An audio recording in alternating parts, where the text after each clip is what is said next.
Hello दोस्तों, आज आपका स्वागत है हमारे YouTube चैनल एग्ज़ाम गुरुजी पर। तो आज हम हरियाणा के कुछ MCQ क्वेश्चन जो आपको बोर्ड की स्क्रीन पर दिख रहा है, पहला क्वेश्चन पढ़ेंगे। तो पहला क्वेश्चन है, चंद्रगुप्त मौर्य कौन था? तो ऑप्शन दे रखे हैं, चंद्रगुप्त मौर्य कौन था? तो अशोक का परदादा था, या अशोक का भाई था, या अशोक का पिता था, या अशोक का दादा था। तो कौन था चंद्रगुप्त मौर्य? किसका ये पुत्र था या इसका दादा था? तो अशोक का दादा था भाई। पहला ऑप्शन है अशोक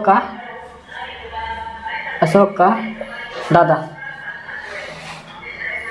ठीक है, डी ऑप्शन इसमें से राइट हो जाएगा भाई। ठीक है, अशोक का दादा था भाई। ठीक है, तो दूसरे क्वेश्चन पर चलते हैं हम।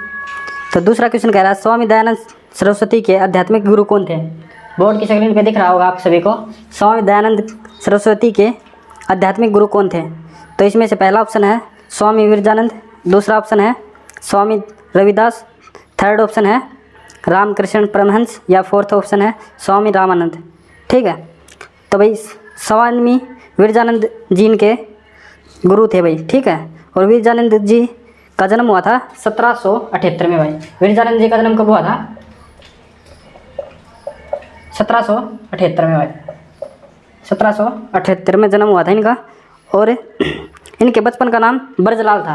विवेकानंद के बचपन का क्या नाम था? ब्रजलाल था भाई। ब्रजलाल था इनके बचपन का नाम। ठीक है, तो उसके आगे तो इनके जब ये छोटे थे 5 वर्ष की आयु में, तो इनको चेचक रोग हो गया था। चेचक रोग हो गया था, जिसके कारण इन्होंने अपनी आंखें खो दी थी भाई। ठीक है, आंखें खो दी थी, तो ये अंधे थे। ठीक है, तो और इनका संबंध कहाँ से है? मथुरा। इनका संबंध कहाँ से है? मथुरा से है भाई। मथुरा से है इनका संबंध। किसका? विवेकानंद जी का। ठीक है, इनका संबंध मथुरा से है भाई। तो अगला क्वेश्चन हम करते हैं, थर्ड क्वेश्चन। तो इसका राइट आंसर हो जाएगा ए। ठीक है, तो थर्ड क्वेश्चन हम करते हैं अब, हरियाणा के असहयोग आंदोलन कब शुरू हुआ था? हरियाणा में असहयोग आंदोलन कब शुरू हुआ था? तो हरियाणा में असहयोग आंदोलन कब शुरू हुआ था? 1920 को स्टार्ट हुआ था।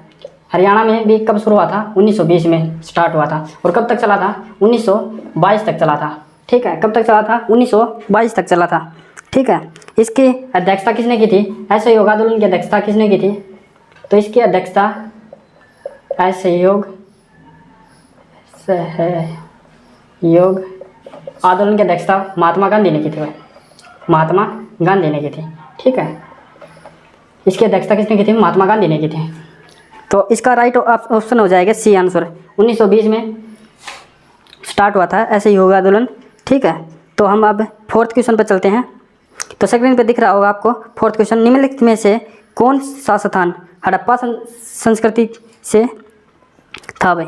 कौन सा स्थान नहीं था भाई? कौन सा स्थान नहीं था भाई? ठीक है, फोर्थ क्वेश्चन के आंसर ये देख लो भाई, कौन सा स्थान नहीं था। ठीक है, तो इसमें से पहला ऑप्शन दे रखा है राखीगढ़ी, बी ऑप्शन दे रखा है फरीदाबाद, सी ऑप्शन दे रखा है बनावली, और फोर्थ ऑप्शन दे रखा है दौलतपुर। तो कौन सा नहीं था? तो राखीगढ़ी भी था हिसार से संबंधित। ठीक है, फरीदाबाद जगह का नाम है, हरियाणा का एक डिस्ट्रिक्ट है भाई। ठीक है, और बनावली भी था, दौलतपुर भी था। ठीक है, तो कौन सा नहीं था? फरीदाबाद, बी ऑप्शन नहीं था भाई। फरीदाबाद, इसका राइट ऑप्शन क्या हो जाएगा? फरीदाबाद। ठीक है, फरीदाबाद को उद्योगों का शहर की नगरी कहा जाता है। उद्योगों की नगरी किसे कहा जाता है? फरीदाबाद को कहा जाता है उद्योगों की नगरी। ठीक है, इसकी स्थापना कब हुई थी? इसकी स्थापना फरीदाबाद की 2 बार हुई थी। ठीक है, इसकी स्थापना फरीदाबाद की स्थापना 15 अगस्त 1979 को हुई थी भाई। ठीक है, और ये 12वां जिला बना था। ठीक है, पूछ ले 12वां जिला कौन बना? तो ये बना था। पहला नगर निगम भी फरीदाबाद ही बना था। पहला नगर निगम भी फरीदाबाद बना था। ठीक है, तो इसके आगे हम क्वेश्चन पढ़ते हैं। तो नेक्स्ट क्वेश्चन है हमारा, प्रथम विश्व युद्ध में सैनिकों की सबसे अधिक भर्ती किस जिले से हुई थी? सैनिकों की सबसे अधिक भर्ती किस जिले से हुई थी? नेक्स्ट क्वेश्चन है, जो प्रथम विश्व युद्ध हुआ था 1914 में। ठीक है, प्रथम विश्व युद्ध में सैनिकों की सबसे ज़्यादा भर्ती किस जिले से हुई थी? तो इसमें ए ऑप्शन दे रखा है अम्बाला, बी ऑप्शन दे रखा है रोहतक, सी ऑप्शन दे रखा है करनाल और फोर्थ ऑप्शन दे रखा है हिसार। ठीक है, तो प्रथम विश्व युद्ध में भाई भारत के कितने जवानों ने भाग लिया था? तो 8 लाख ने भाग लिया था, 8 लाख ने भाग लिया था। और इसमें सबसे ज़्यादा रोहतक से, इसका ऑप्शन है बी, सबसे ज़्यादा रोहतक से भाग लिया था हरियाणा में, रोहतक से। ठीक है, और इसमें रोहतक के कितने लोग मारे गए थे? इसमें रोहतक से मतलब इसमें हरियाणा की ओर से इसमें जो हैं इसमें 47,000 लोग मारे गए थे, ये आंकड़ा है। और घायल कितने हुए थे? 65,000 लोग घायल हो गए थे भाई, 65,000 लोग घायल हो गए थे इस युद्ध में। ठीक है, तो प्रथम विश्व युद्ध में कितने लोगों ने भाग लिया था? 8 लाख लोगों ने भाग लिया। रोहतक से सबसे ज़्यादा लोगों ने भाग लिया, कितने लोगों ने? तो रोहतक से लिया था 22,000 लोगों ने, 22,000 के समथिंग लोगों ने भाग लिया था। तो अगला क्वेश्चन हम करते हैं। और रोहतक को हरियाणा की प्रशासनिक राजधानी भी कहा जाता है। और रोहतक में महर्षि दयानंद यूनिवर्सिटी भी है भाई, MD यूनिवर्सिटी कहाँ है? तो रोहतक में है भाई। ठीक है, इसको रोहतक को राजनीतिक राजधानी कहा जाता है भाई, राजनीतिक राजधानी कहा जाता है। ठीक है, और हरियाणा की राजधानी क्या है? हरियाणा की राजधानी है चंडीगढ़ भाई, चंडीगढ़। ठीक है, और चंडीगढ़ में क्या है? रॉक गार्डन है भाई, चंडीगढ़ में क्या है? रॉक गार्डन है भाई। ठीक है, और इसकी रूपरेखा चंडीगढ़ की किसने तैयार की थी? रूपरेखा इसकी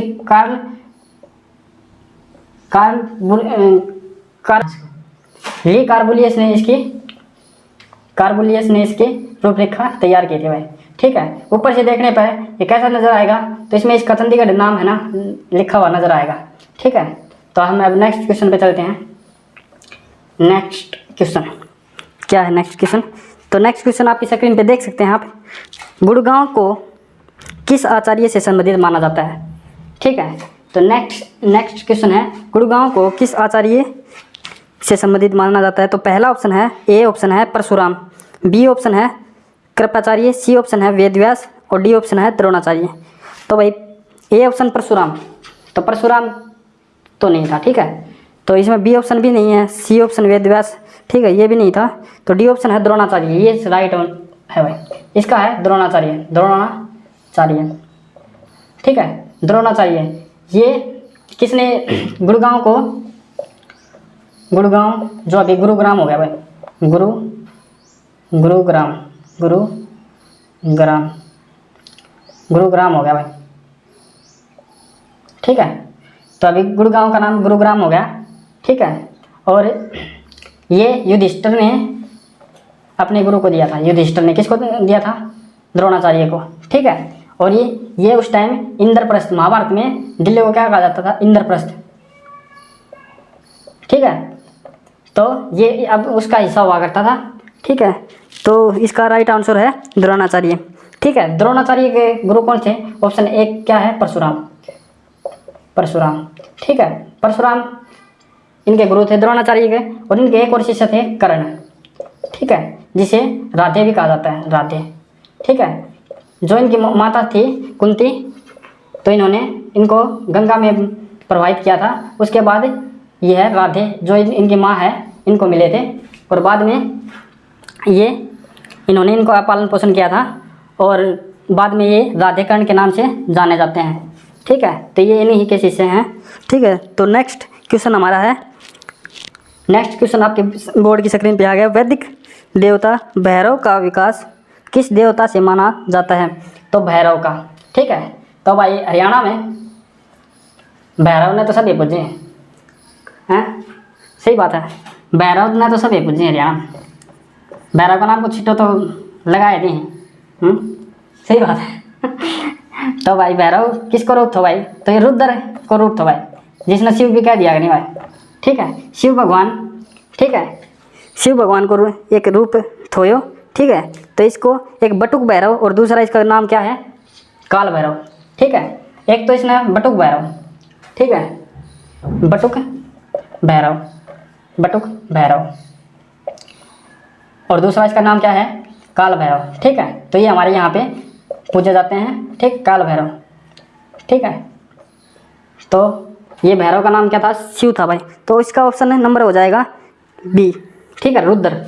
ठीक है, रुद्र शिव को कहा जाता है। और हड़प्पा सभ्यता में इसका यहाँ पे लिख देते हैं।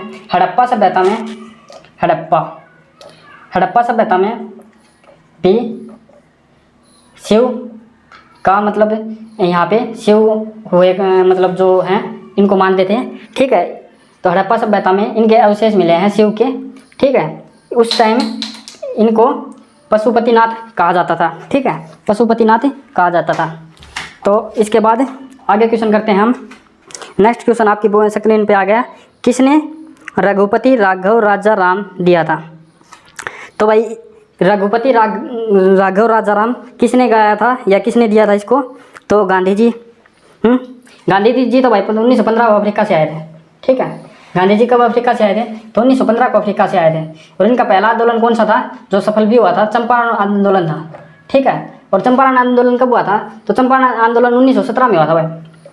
ठीक है, और 16 में क्या हुआ था? 16 में होम रूल लीग की स्थापना हुई थी भाई। होम रूल लीग की स्थापना हुई थी। और किसने की थी? ये होम रूल लीग की स्थापना की थी भाई बाल गंगाधर तिलक। ठीक है, बाल गंगाधर तिलक ने और एनी बेसेंट ने की थी भाई, एनी बेसेंट ने।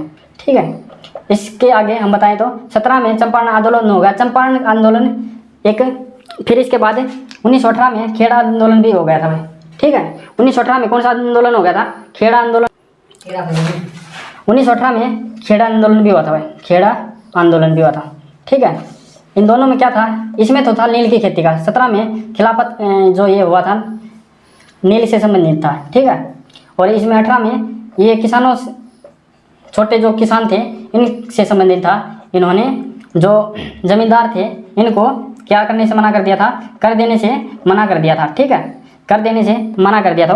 और 1919 में क्या हुआ था? जलियांवाला बाग हत्याकांड हुआ था। जलियांवाला बाग हत्याकांड हुआ था। इसमें जनरल डायर ने बिना पूछे और बिना बोले, बिना किसी हिदायत के लाखों लोगों को, इसमें कुछ कितने लोग अभी याद नहीं है, तो इन्होंने बिना पूछे और बिना कोई चेतावनी दिए हुए 10 मिनट तक लगातार गोलियां चलवाई, और जिसके कारण वहाँ एक भी व्यक्ति जीवित नहीं बचा और सभी वहाँ पे एक कुएं में गिर के आधे लोगों ने तो जान दे दी थी भाई। ठीक है, इतना क्रूर हुआ था ये जो जलियांवाला बाग हत्याकांड। ठीक है, तो इसका राइट ऑप्शन क्या था भाई? तो हम कहाँ थे? तो हम थे भाई जो रघुपति राघव राजा राम गाया था वो किसने गाया था? ठीक है, तो विष्णु दिगंबर पुलस्कर ने गाया था ये। ठीक है, किसने गाया था? विष्णु दिगंबर पुलस्कर ने।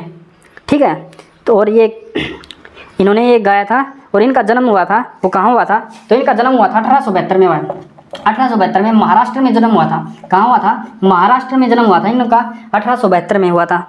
और ये किससे संबंधित थे? हैं, ये किससे संबंधित थे? तो ये साहित्य से संबंधित थे। ठीक है, साहित्य से संबंधित थे। ठीक है, और आगे बात करें तो ये अंधे थे भाई। ठीक है, ये अंधे थे। अंधे क्यों हो गए थे पुलस्कर जी? ये अंधे क्यों हो गए थे बताना भाई एक बार।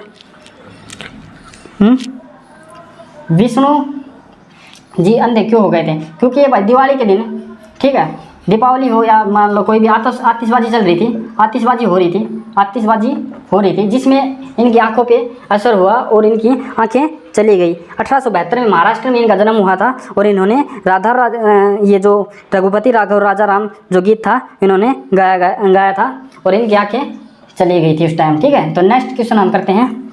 नेक्स्ट क्वेश्चन आपकी स्क्रीन पे आ गया होगा। तो नेक्स्ट क्वेश्चन है, पानीपत की दूसरी लड़ाई किस वर्ष लड़ी गई थी?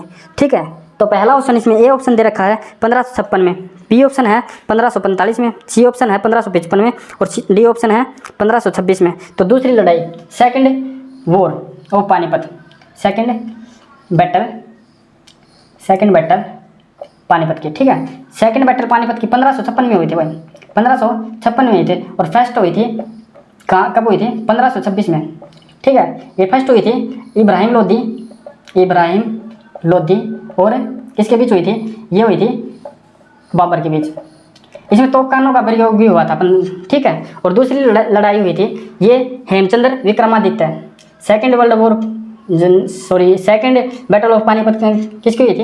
ये पानीपत की दूसरी लड़ाई हुई थी पानीपत की दूसरी लड़ाई 1556 में ये हुई थी हेमू और हुमायूं के बीच। और हुमायूं से की ओर से कौन लड़ रहा था? तो हुमायूं की ओर से बैराम खान लड़। तो ये भाई हेमू के बीच नहीं हुआ था, ठीक है। ये अकबर, ठीक है। अकबर का दूसरा नाम क्या था? सलीम था भाई, ठीक है। अकबर का दूसरा नाम क्या था? दूसरी लड़ाई भाई ये उल्टा पुल्टा लिखा जा रहा है। अकबर वह किसके बीच हुई थी?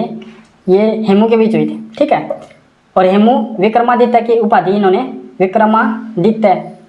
उन्होंने धारण की थी। और ये लास्ट हिंदू थे भाई, हिंदू थे हेमू विक्रमादित्य। और फर्स्ट हिंदू थे भाई ये, सॉरी फर्स्ट हिंदू थे। और इनका संरक्षक किसने किया था? इनका अकबर का संरक्षक किसने किया था? इसका संरक्षक किया था बैराम खान ने, ठीक है। पालन पोषण इसी ने किया था भाई इसका, ठीक है। और ये बैराम खान ने इसकी ओर से युद्ध, अकबर की ओर से युद्ध लड़ा था, ठीक है। जिसमें हेमू के आँख पे एक तीर लगा, हाँ हेमू की आँख पे तीर लगा और वो हाथी से नीचे गिर गया। और जिसके कारण जो वहाँ पे जो इसके सिपाही थे और उनमें मान लो ये हैं, उनमें हड़कम मच गया और ये इधर उधर भागने लग गए। कुछ तो हाथियों के नीचे आके मर गए और कुछ वैसे, ठीक है। और बाद में जब इनका मतलब इनको पता चला ऐसा हो गया नीचे गिरने के बाद, तो सभी जो वहाँ पे जो थे सिपाही उनका बिल्कुल ही मनोबल टूट गया था और ये हार गए थे। और 1556 में इनकी मृत्यु हो गई थी। किसकी? विक्रमादित्य हेमू की, ठीक है। तो नेक्स्ट क्वेश्चन हम चलते हैं। तो इसका राइट आंसर क्या था? तो राइट आंसर 1556 था। और 1556 कहाँ है? 1556 ए ऑप्शन है, ये स्क्रीन पे आप देख सकते हैं, ठीक है। तो अगला क्वेश्चन है हरियाणा राज्य की स्थापना कब हुई थी? तो ये बिल्कुल आसान क्वेश्चन है, आपकी स्क्रीन पे आ गया होगा। हरियाणा राज्य की स्थापना कब हुई थी? बात कर रहे हैं हम हरियाणा की, ठीक है। बात कर रहे हैं हम हरियाणा की। और हरियाणा राज्य की स्थापना ये बोल रहा है 1 दिसंबर, तो ए ऑप्शन है 1966, बी ऑप्शन है 1 नवंबर 1966 और सी ऑप्शन है 5 नवंबर 1956 और डी ऑप्शन है 1968।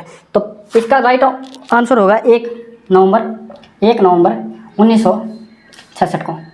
इस दिन हरियाणा दिवस मनाया जाता है। हरियाणा दिवस कब मनाया जाता है? 1 नवंबर 1966 को। और जब हरियाणा का उदय हुआ तो 7 इसमें क्या थे? जिले थे, 7 जिले थे, ठीक है। 7 जिले थे और ये 7 जिले 1 नवंबर 1966 को बने थे, ठीक है। हम ज़्यादा बड़ी क्लास नहीं करेंगे आज, थोड़ा कॉमन कर रहे हैं भाई, ठीक है। तो 7 जिले थे। और अब हम अगले क्वेश्चन पे चलते हैं। तो अगला क्वेश्चन आपकी स्क्रीन पे आ चुका होगा, ठीक है। तो अगला क्वेश्चन है फरीदाबाद जिला किस जिले में से बनाया गया था? फरीदाबाद जो जिला था वो किस जिले में से बनाया गया था? तो भाई फरीदाबाद जिला, ठीक है। फरीदाबाद, ठीक है। फरीदाबाद, इसका गठन 15 अगस्त, पहले बता दिया ना, 15 अगस्त 1979 को हुआ था, ठीक है। इसका गठन कब हुआ था? 15 अगस्त 1979 को हुआ था। और 12वां जिला ये बना था, ये बात पहले ही बता दी। इसको औद्योगिक नगरी भी कहा जाता है, ये बात भी आपको पहले ही बता दी गई है। तो अगला नेक्स्ट क्वेश्चन हम चलते हैं नेक्स्ट क्वेश्चन के ऊपर। तो नेक्स्ट क्वेश्चन है हमारा 1967 में जींद तहसील का किन 2 तहसीलों में बंटवारा हो गया था? तो इम्पोर्टेंट क्वेश्चन है भाई, जींद तहसील, ठीक है। तो जींद, ठीक है। तो जींद की पहले हम स्थापना करें। तो इसका गठन हुआ था जींद का 1 नवंबर 1966 को, ठीक है। तो इसने क्वेश्चन पूछा है 1967 में जींद तहसील में 2 तहसीलों का बंटवारा किया गया था, वो कौन कौन सी थी, ठीक है। तो इसमें एक तो खुद जींद ही हो गई, ठीक है। और दूसरा सफीदो, ठीक है, दूसरा सफीदो, ठीक है। तो ये इसका राइट आंसर हो जाएगा। और हम अब अगले क्वेश्चन पे चले जाएंगे। तो हरियाणा के वन विभाग में की पहली महिला कौन थी? तो नेक्स्ट क्वेश्चन आपके बोर्ड पे आप देख सकते हैं, ठीक है। तो नेक्स्ट क्वेश्चन है हरियाणा के वन विभाग की पहली महिला कौन थी? वन विभाग की पहली महिला कौन थी? तो ये हैं ऑप्शन दे रखे इसमें, हरदीप कौर, अमरिंदर कौर और जसविंदर कौर और केशव कौर, ठीक है। तो अमरिंदर कौर थी भाई, अमरिंदर कौर, ठीक है। इसका राइट ऑप्शन है बी ऑप्शन, ठीक है, अमरिंदर कौर। और अमरिंदर कौर क्या थी? अमरिंदर कौर एक IAS थी भाई, IAS। और 1983 की बैच की थी भाई, ठीक है। 1983 की बैच की थी, अमरिंदर कौर IAS थी ये, ठीक है। तो आगे हम अब ये क्वेश्चन भी हमारा कंप्लीट हो गया। नेक्स्ट क्वेश्चन पे हम चलते हैं। तो नेक्स्ट क्वेश्चन हमारा स्क्रीन पे आ गया भाई, देख लो, ठीक है। तो नेक्स्ट क्वेश्चन है, रत्नावली किसने लिखी थी? रत्नावली, रत्नावली, रत्नावली किसने लिखी थी? रत्नावली लिखी थी भाई हर्षवर्धन ने, हर्षवर्धन ने रत्नावली लिखी थी। इसने 2 और किताबें भी लिखी थी। कौन सी? रत्ना, इसकी एक ट्रिक देख लो, रत्ना को नाग प्रिय है, रत्ना को नाग प्रिय है, रत्नावली, नाग को नागदशक, नागदशक, ठीक है। और प्रिय को प्रियदर्शिका, प्रियदर्शिका, ठीक है। ये 3 बुक्स थी भाई इसकी, ठीक है, 3 बुक्स थी। और इसका जो इसके दरबारी कवि का क्या नाम था? बाणभट्ट, ठीक है, बाणभट्ट। ये क्वेश्चन बहुत बार आता है, ठीक है। और वैसे तो सभी क्वेश्चन ये प्रीवियस में आए हुए हैं हरियाणा पुलिस ये में, तो हम बात सभी जो प्रीवियस क्वेश्चन जो आ रहे हैं उन्हीं पे बात डिस्कस कर रहे हैं। तो ये क्वेश्चन भी 2-3 बार आया हुआ। बाणभट्ट किसके दरबारी कवि थे? हर्षवर्धन के दरबारी कवि थे। और बाणभट्ट ने क्या लिखे थे? हर्षचरित्र लिखे थे, हर्षचरित्र लिखे थे। और यदि आगे हम और थोड़ा जिक्र करें तो हर्षवर्धन के भाई का नाम क्या था? तो हर्षवर्धन के भाई का, और एक इनकी बहन भी थी, हर्षवर्धन के भाई का नाम राज्यवर्धन था, राज्यवर्धन था, इसके भाई का नाम राज्यवर्धन था। और तो जब मतलब इनके जो ये छोटे थे तो ये गद्दी पे बैठे थे 600, इसके भाई का नाम राज्यवर्धन था और इसके पिता का नाम प्रभाकवर्धन था, प्रभाकवर्धन, ठीक है। इसके पिता का नाम प्रभाकवर्धन था और इनकी एक बहन थी, क्या नाम था? राजश्री, राजश्री, ठीक है। इनका जन्म 590, हर्षवर्धन का जन्म 590 ईस्वी में हुआ और 606 ईस्वी में यह गद्दी पर बैठा। 16 वर्ष की सबसे कम उम्र में यह गद्दी पर बैठा। राज्यवर्धन की हत्या होने के बाद यह गद्दी पर बैठा। और राजश्री की पति का नाम क्या था उस टाइम? तो गहन वर्मा। और इनके जो राज्यवर्धन जो थे और ये इनके भाई थे हर्षवर्धन के, ठीक है। तो हमारा क्वेश्चन क्या था? तो क्वेश्चन था क्या, मतलब इसने क्या लिखी थी? तो इन्होंने, हर्षवर्धन ने रत्नावली, नागदशक और प्रियदर्शिका लिखी थी। और बाणभट्ट इनके दरबारी कवि थे जिन्होंने हर्षचरित्र लिखी थी, ठीक है। तो हम अगला क्वेश्चन करते हैं। तो अगला क्वेश्चन है हमारा, सुप्रसिद्ध हिंदी कहानीकार विशंबर कौशिक का जन्म कहाँ हुआ था? तो ये बताइएगा, विशंबर कौशिक का जन्म कहाँ हुआ था? तो विशंबर कौशिक जी का जन्म 1899 में अम्बाला में हुआ था। विशंबर कौशिक का जन्म कहाँ हुआ था? अम्बाला में हुआ था। ऑप्शन इसका ए राइट आंसर है। और अम्बाला को साइंस सिटी कहा जाता है, अम्बाला को साइंस सिटी भी कहा जाता है, अम्बाला को साइंस सिटी भी कहा जाता है। और आगे हम बात करें तो हम इन्होंने एक जो प्रथम संग्रह इनका था वो रक्षाबंधन था। प्रथम संग्रह कौन सा था इनका? तो वो रक्षाबंधन था, रक्षाबंधन। विशंबर कौशिक जी की हम बात कर रहे हैं। और ये क्वेश्चन आया हुआ है, आप देख सकते हैं HSC के 2017 में ये क्वेश्चन आया हुआ है। तो हम अगला क्वेश्चन करते हैं क्योंकि क्लास ज़्यादा ही लंबी हो गई। तो अगला क्वेश्चन है, 1919 में रोल्ट एक्ट का विरोध किसने किया? तो हमने बता दिया ये। तो रोल्ट एक्ट का विरोध किसने किया था? तो अम्बाला ने इसका 1919 में विरोध किया था, ठीक है। और ये आगे हम चलते हैं। तो आगे बात करें तो हरियाणा में हर्षवर्धन कालीन ताम्र मुद्राएं कहाँ से प्राप्त हुई हैं? तो इसमें 4 ऑप्शन दे रखे हैं, ठीक है। इसमें 4 ऑप्शन दे रखे हैं। पहला ऑप्शन सोनीपत, दूसरा पेहोवा, फिर तीसरा ऑप्शन है अग्रोहा और चौथा ऑप्शन है पानीपत। तो सोनीपत से ताम्र मुद्राएं प्राप्त हुई हैं, सोनीपत से प्राप्त हुई हैं, ठीक है, सोनीपत से प्राप्त हुई हैं। और सोनीपत जिला बना था 1972 को 24 दिसंबर। और यह किसके साथ बना था? भिवानी के साथ, भिवानी के साथ। और भिवानी के साथ बनाया था। तो इसकी एक ट्रिक भी है, क्या ट्रिक है वो? ट्रिक नहीं है भाई इसकी मेरे पास अभी। तो अगला क्वेश्चन हम बात करते हैं। आपकी बोर्ड की सेक्शन पे आ गया होगा, चीनी यात्री ह्वेनसांग किस सम्राट के शासनकाल में हरियाणा आया था? तो ये हर्षवर्धन, राज्यवर्धन या प्रभाकवर्धन या माधव गुप्ता? तो हर्षवर्धन के, फिर से हर्षवर्धन के काल में यह आया था भारत में, और यह इसने क्या किया था, हर्षवर्धन के काल में आया था हायूनसांग। ठीक है, और एक क्वेश्चन और पूछ लेते हैं। तो फाहियान कब आया था? फाहियान ये किसके काल में आया था? यह आया था चंद्रगुप्त सेकंड के काल में। ये क्वेश्चन भी बहुत बार रिपीट हो चुका है। ठीक है, दोनों इंपॉर्टेंट क्वेश्चन है। ठीक है, तो अगला क्वेश्चन हम करते हैं हरियाणा। अगला क्वेश्चन आपकी बोर्ड की स्क्रीन के ऊपर आप देख सकते हैं। पानीपत की तीसरी लड़ाई अहमद शाह अब्दाली और किसके बीच हुई थी? तो पानीपत की तीसरी लड़ाई 14 जनवरी, पानीपत की तीसरी लड़ाई बैटल ऑफ पानीपत थर्ड 14 जनवरी 1761 को हुई थी। 1761 को हुई थी। ठीक है, 1761 को हुई थी, और यह है मराठा और अहमद शाह अब्दाली के बीच हुआ था। ठीक है, किसके बीच हुआ था? अहमद शाह अब्दाला और मराठों के बीच। तो राइट इसमें ऑप्शन हो जाएगा बी ऑप्शन, मराठा शासकों के बीच हुई थी। ठीक है, तो हम आगे बात करते हैं। तो नेक्स्ट क्वेश्चन है बल्लभगढ़ का अंतिम राजा जिसने 1857 की क्रांति में वीरता का परिचय दिया। तो इसका है नाहर सिंह। ठीक है, बी ऑप्शन है नाहर सिंह राइट आंसर है। ठीक है, विजय सिंह तो इसमें है ही ना, प्रताप सिंह। ठीक है, प्रताप सिंह 1818 में थे प्रताप सिंह, और तो ये बल्लभगढ़ से थे, फरीदाबाद में है बल्लभगढ़। ठीक है, तो ये अंतिम राजा थे ये नाहर सिंह। 1857 की क्रांति में भाग लिया था, 1857 की क्रांति में भाग लिया था।